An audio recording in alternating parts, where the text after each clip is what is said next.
हमारे पास कपड़े ना हो, भले ही चप्पल ना हो, भले ही जूते ना हो, लेकिन हम शिक्षित बहुत ज़रूरी है। अगर हम पढ़ लेंगे तो आप आगे बढ़ेंगे, आप पढ़ेंगे तो आप अधिकारी बनेंगे, आप पढ़ेंगे तो आपको मान सम्मान मिलेगा, पढ़ेंगे तो आपके माँ बाप का नाम रोशन होगा। तो बाबा साहब ने बोला है कि आप किसी भी लड़ाई से लड़ सकते हैं अगर आप शिक्षित हो, है ना। पढ़ाई बहुत ज़रूरी क्यों है? क्योंकि पढ़ाई के बाद ही आपको समझ में आता है गलत और सही का। तो बाबा साहब ने हमेशा यही बोला है कि अगर आप एजुकेट होंगे, अगर आप शिक्षित होंगे तो आप समाज की लड़ाई लड़ सकते हैं, आप समाज को आगे बढ़ा सकते हैं। जो समाज शिक्षित नहीं हो सकता, जो समाज पढ़ा लिखा नहीं हो सकता, वो समाज कभी आगे नहीं बढ़ सकता है। बाबा साहब ने राइट टू एजुकेशन के बारे में बताया, अबॉलिशन ऑफ अनटचेबिलिटी के बारे में बताया।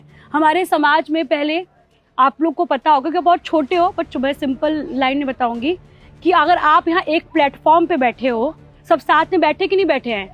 बैठे हैं ना। तो बाबा साहब ने बोला है कि हम सब एक बराबर है, ठीक है, हम सब में भेदभाव नहीं होना चाहिए। तो बाबा साहब ने दिया है। आज यहाँ हम पढ़ रहे हैं, आपको फ्री एजुकेशन मिल रहे हैं, मिड डे मील मिल रहे हैं, ये जो आपको चीज़ें मिल रही है बाबा साहब की देन है। क्योंकि बाबा साहब का मानना था कि हमारे देश में बच्चों को पढ़ा लिखना बहुत ज़रूरी है, हमारे देश में एजुकेशन बहुत ज़रूरी है। अगर आप चल सकते हैं सर उठा के तो बाबा साहब ने अधिकार दिया है, ये सारे अधिकार बाबा साहब ने दिए हैं।